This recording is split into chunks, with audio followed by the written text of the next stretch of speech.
Sensation? Attentat contre Poutine? Le FSB a truffé le cortège du dictateur d'équipements spéciaux lourds.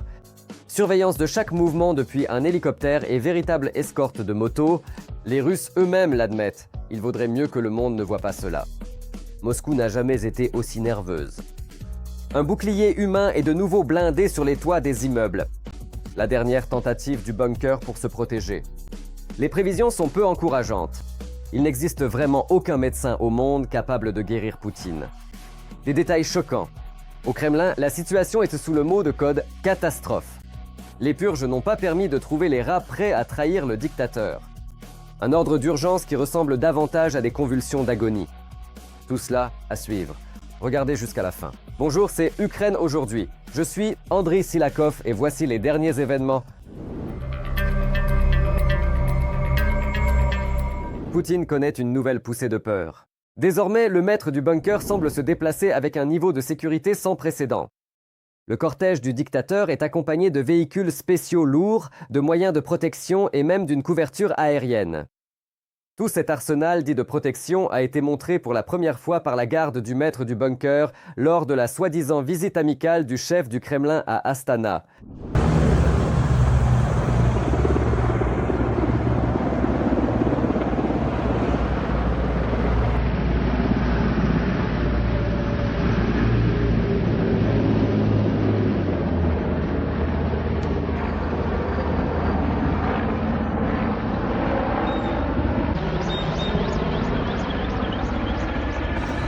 Pour la première fois, Poutine était protégé par une voiture blindée équipée d'une place pour un mitrailleur. Et ce n'est pas tout. Le bunker n'a pas non plus hésité à se protéger contre une éventuelle rencontre avec des drones en ajoutant au cortège une autre voiture équipée d'un système de guerre électronique directement sur le toit. On a également remarqué dans le cortège présidentiel une voiture avec une structure sur le toit qui, selon l'évaluation de Mikhailov, pourrait être un système de guerre électronique. Dans le même temps, un représentant de Zeit a noté que différents moyens de communication pouvaient également être installés sur les toits de ces voitures. Dans les réseaux, on écrit qu'il y avait en fait 2 de ces voitures. Cependant, cela ne les surprend pas, la peur fait voir grand. De plus, désormais, aucune sortie de Poutine ne se fait sans escorte. Des hélicoptères dans le ciel.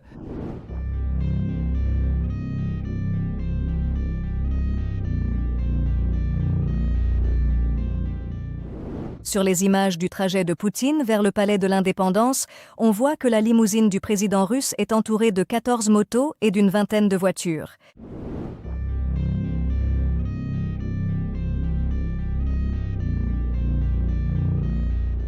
Et tout cet effet de peur totale pour la vie du dictateur ne fait que s'accentuer sur fond de déclarations choquantes qui apparaissent les unes après les autres. Début mai, les services de renseignement occidentaux ont en fait transmis aux médias un signal très révélateur. Le service fédéral de protection a soudainement renforcé les mesures de sécurité autour de Poutine. Ainsi depuis mars 2026. Dans l'entourage du dictateur, les craintes liées aux fuites d'informations, à une possible conspiration et même à un scénario de coup d'État interne se sont soudainement intensifiées. Il est rapporté qu'autour de Poutine, le mode de sécurité maximale a déjà été activé. Lui et sa famille ont presque disparu des résidences publiques. À Bil-Moskva et à Navaldai, des bunkers modernisés sont de plus en plus utilisés, notamment dans le kraï de Krasnodar. Et les personnes du cercle rapproché se sont vues interdire les téléphones et même l'utilisation des transports en commun. Il semble que la peur pour sa propre peau domine. Au Kremlin, le mode de paranoïa chronique est en place depuis longtemps déjà. Et encore une preuve éclatante que Poutine ne parvient pas à surmonter sa peur. À Moscou, de nouveaux systèmes de défense anti-aérienne, Pantsir SMD-E, sont installés sur les toits des immeubles.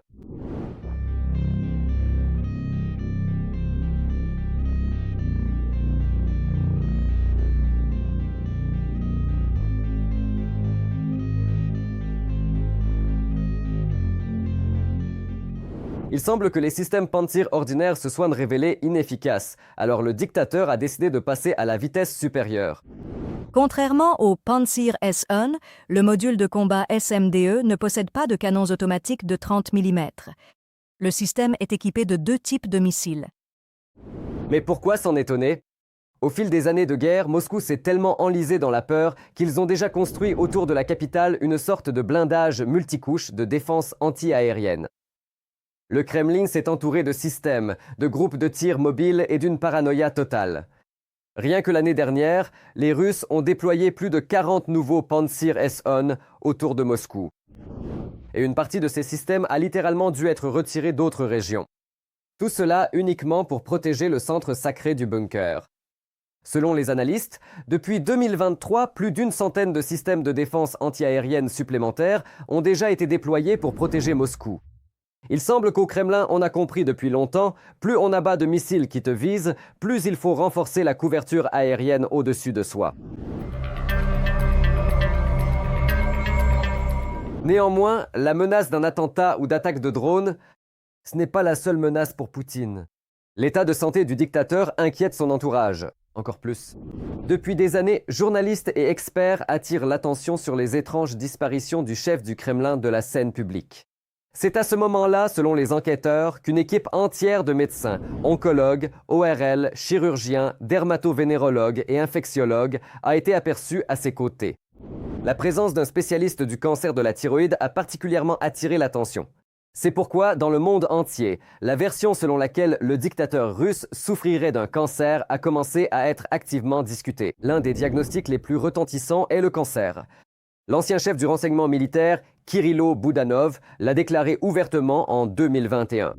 Déjà en 2021, il y avait une déclaration, il me semble que c'était la mienne, selon laquelle Poutine était gravement malade d'un cancer. 2 ans se sont écoulés depuis. Et maintenant, tout le monde commence à dire qu'il a un problème. Il y a peut-être un problème. L'avenir nous dira qui avait raison.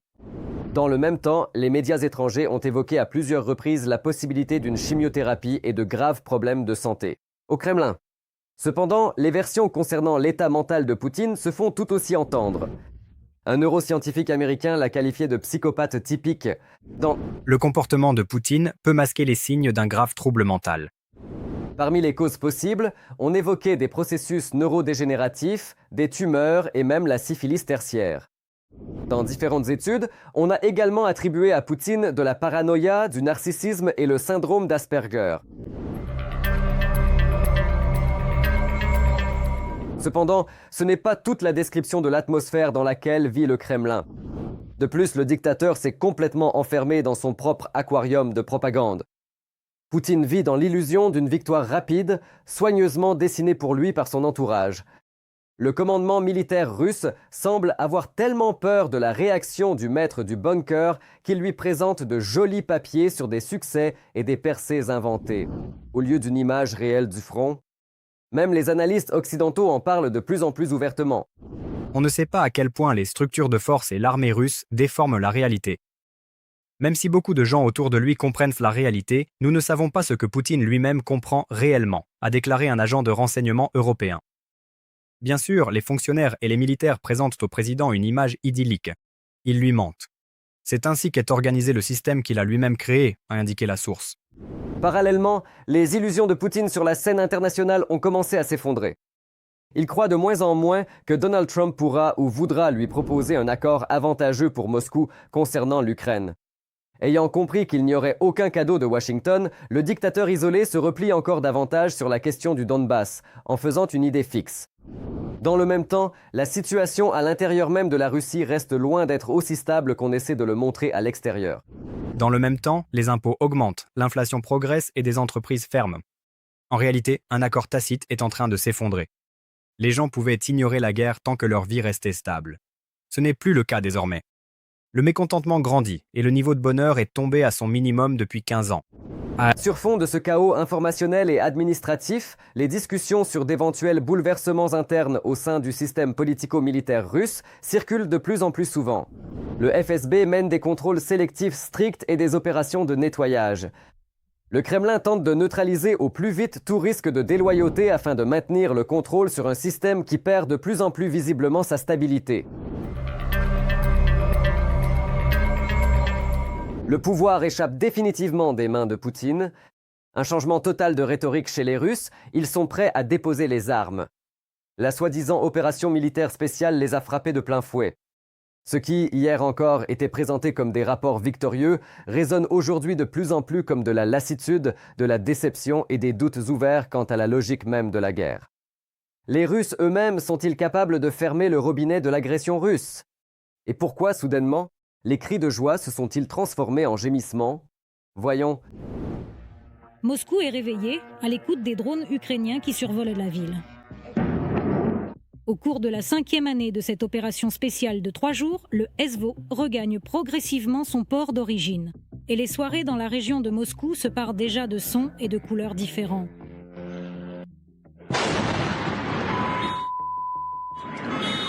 Je ne pensais pas que cela affecterait notre ville, Zelengrad. En bref, nous sommes bombardés. Je ne pensais pas que la guerre est imminente.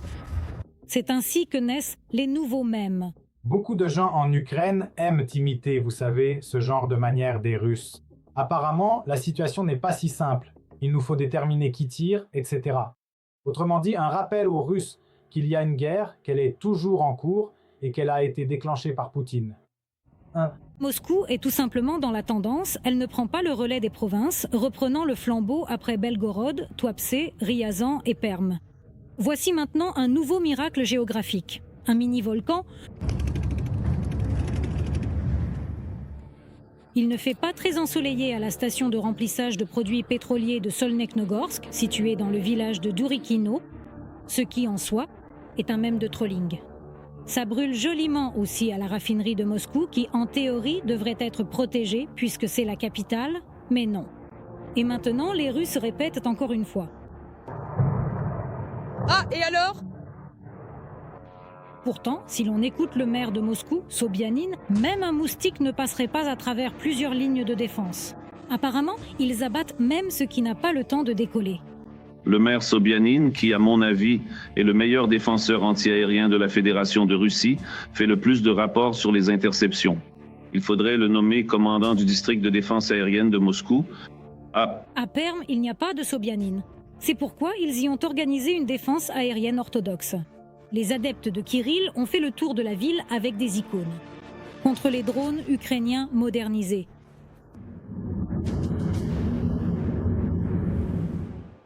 Et sur les écrans de télévision, Solovyov fait encore la guerre à l'Amérique. Parce qu'il est encore difficile pour les Russes d'admettre que c'est bien l'Ukraine qui frappe.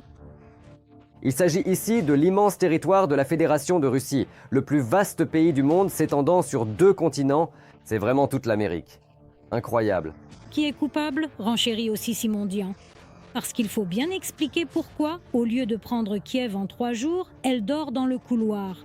Mes enfants, qui dorment dans le couloir depuis 1 mois déjà, dans le couloir et aussi dans le dressing. En plus des attaques de drones ukrainiens, les Russes sont toujours bouleversés par leur misérable parade, que Volodymyr Zelensky a autorisé à organiser. Je pense que c'est la meilleure chose de toute la guerre quand le président de l'Ukraine donne son accord. Et seulement sur la place rouge, avec la détermination des coordonnées, etc.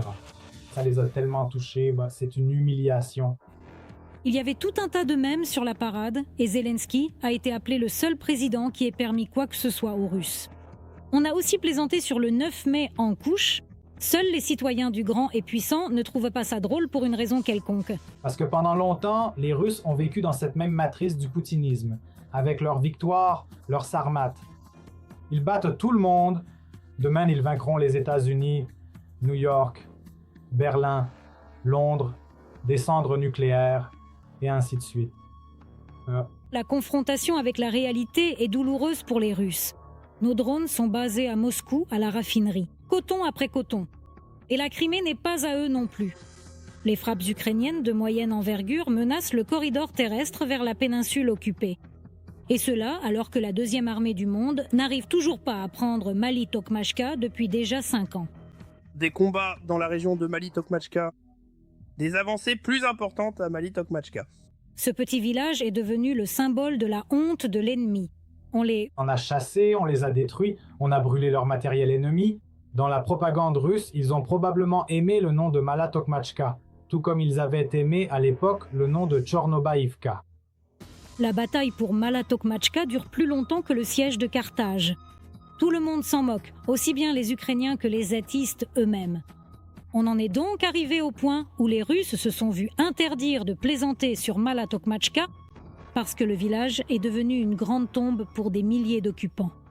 Avec l'aide des chansons de Verka Serdiouchka, très sérieusement, affirme la Vatnitsa Tchitcherina. On dit que le Sepso spam sur WhatsApp, Telegram ou Masque, ils suivent le lien, un cœur s'affiche et le téléphone explose. Voilà comment, sous Serdiouchka, résonnent les sons des drones ukrainiens et la prise de conscience de l'inévitable. Il faut maintenant mettre fin à cette guerre. Le Kremlin a de nouveau brandi la matraque nucléaire. La propagande fait l'éloge des Sarmates et des Orichniki, et Poutine a annoncé des exercices nucléaires. Mais les mêmes ont réduit ces menaces à néant. Ils ont transformé cette de Poutine, la matraque en toute autre chose. Maintenant, je vais vous montrer comment fonctionne notre toute nouvelle arme. Le Purechnik. Rappelez-vous, ce n'est pas un canon, c'est une bulbomobile. Yevgenia Tereshchenko, nous sommes l'Ukraine, Marathon, Nouvelles-Unies. Ça, Poutine n'y arrivera certainement pas. À cacher. La vengeance ukrainienne a atteint une cible de choix. La raffinerie de pétrole de Psinsk vit ses dernières heures. Les Russes ont été pleinement récompensés. Une pluie de pétrole s'abattra sur le territoire ennemi. Les images épiques de la destruction et la panique des habitants font littéralement exploser les réseaux. Vous ne pouvez pas manquer ça.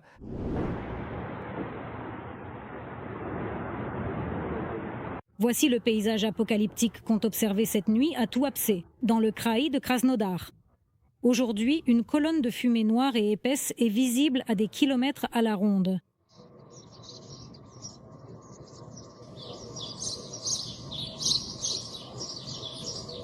Cette nuit, des drones ont attaqué le port maritime de Tuapse et la raffinerie de pétrole.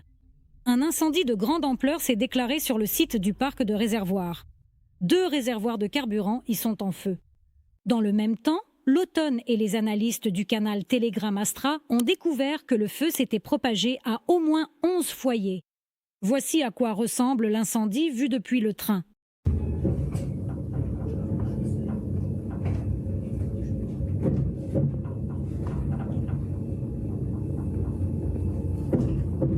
La raffinerie de pétrole de Tuapse est l'une des plus grandes de Russie.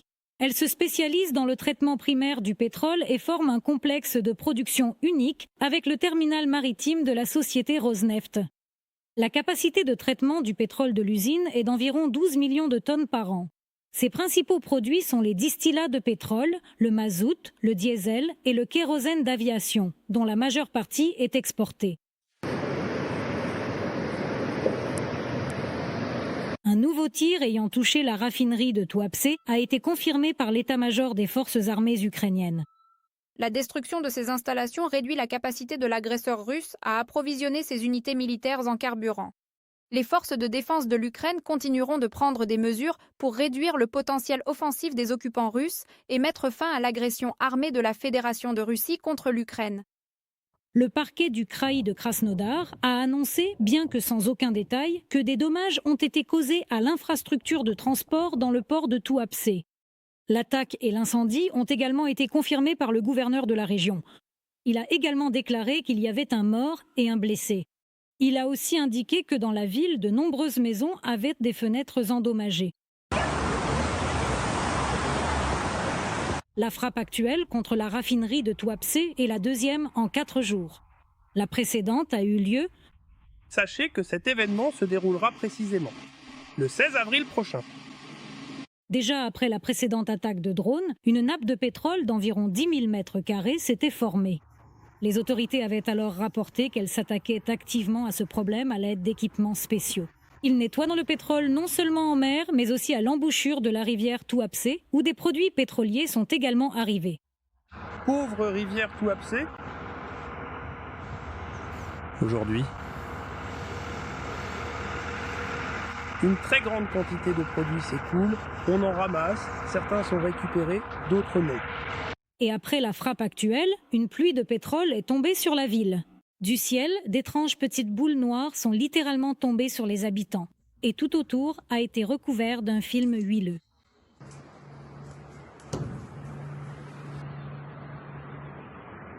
Rospotrebnadzor, lors de son inspection officielle, n'a pas trouvé de dépassement des concentrations de substances nocives. Cependant, les groupes locaux recommandent vivement de ne pas ouvrir les fenêtres, de tout nettoyer soigneusement et de se rincer les yeux, le nez et la gorge.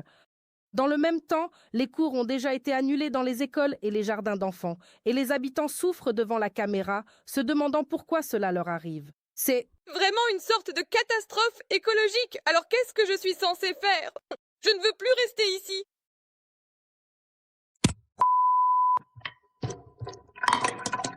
Même avec du savon? Pourquoi ça ne part pas? C'est quoi, Tchernobyl? C'est incrusté? Mince, Émilie, viens vite, on va se laver les pattes. Encore une fois? Ça ne part tout simplement pas.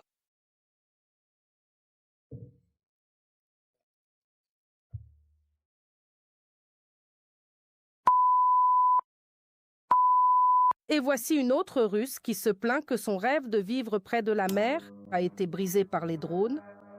Je voulais vivre au bord de la mer avec mon enfant. La mer, tout a été détruit.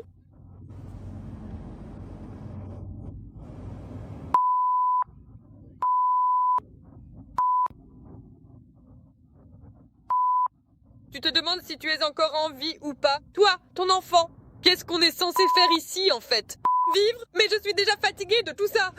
Les frappes réussies contre les raffineries et les ports russes ont atteint un nouveau niveau ces derniers mois. Comme l'a déclaré récemment le président ukrainien Volodymyr Zelensky, rien qu'en mars, les pertes pétrolières russes, grâce à notre capacité de frappe à longue portée, les pertes sont estimées à au moins 2,3 milliards de dollars. Yaroslava Marouchtchenko, programme Vikna STB Marathon, Nouvelles-Unies. En ce moment même, l'Ukraine a créé sa propre bombe aérienne. La vengeance de nos forces atteint un nouveau niveau. 250 kilos de pure fureur.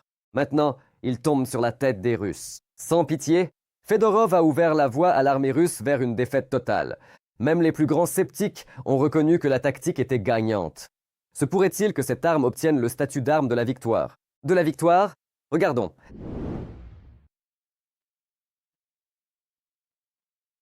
Le premier cap ukrainien est prêt au combat. Son nom, légalisateur, est en quelque sorte symbolique. Il va égaliser nos capacités avec celles des Russes. Aujourd'hui, sur le champ de bataille, c'est la pièce du puzzle qui nous manquait pour pouvoir exercer une plus grande pression sur les Russes par le feu. Et il aidera, y compris nos autres composantes des forces de défense, avant tout l'infanterie. De quoi est capable l'égalisateur et que nous apportera-t-il sur le champ de bataille? 250 kilos d'ogives et des dizaines de kilomètres de portée. Des cibles allant des postes de commandement au pont et à l'équipement. Les caractéristiques exactes du CAB ukrainien ne sont pas encore divulguées. Ils disent que cela doit rester une surprise pour les Russes. Cacher que tout est déjà programmé, quelles sont les missions, même les cibles que nous allons tenter de détruire sont numérotées. L'égalisateur doit frapper avec précision. Son système de guidage transforme une bombe classique en une arme de haute précision. Il doit y avoir ce qu'on appelle une déviation circulaire probable de pas plus de 5 mètres, 10 au maximum, compte tenu de la charge de combat qu'elle peut transporter, soit 250 kg. Là, 10 mètres de plus ou de moins, l'objectif sera de toute façon détruit. L'égalisateur est adapté aussi bien aux avions de conception soviétique qu'occidentale, c'est-à-dire à ceux qui sont en service dans l'armée ukrainienne, notamment les Su-24 et les F-16. Et afin que les avions puissent utiliser les CAB et ne soient pas abattus par l'ennemi, les défenseurs ont déjà créé certaines conditions. Nos forces de défense ont travaillé et travaillent très activement à la destruction des moyens de contre-mesure ennemis, c'est-à-dire de la défense antiaérienne. C'est pourquoi aujourd'hui, nous avons la possibilité de monter jusqu'à une altitude de 10 km. Et ces ailes qui sont installées sur la bombe permettent de larguer cette bombe à une distance d'environ 60 à 80 km. Cela nous permet aujourd'hui de préserver nos avions et, avec le temps, d'utiliser nos KAB de manière plus active.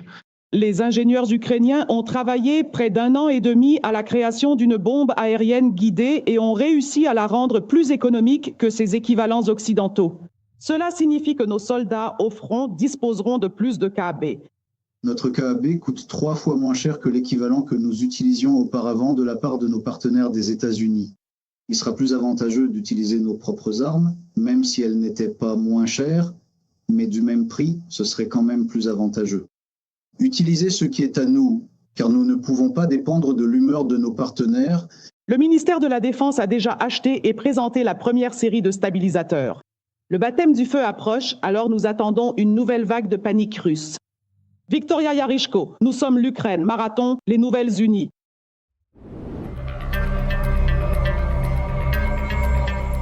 Et vous, qu'en pensez-vous? Partagez votre avis en commentaire, likez la vidéo et restez informés. La suite arrive très bientôt.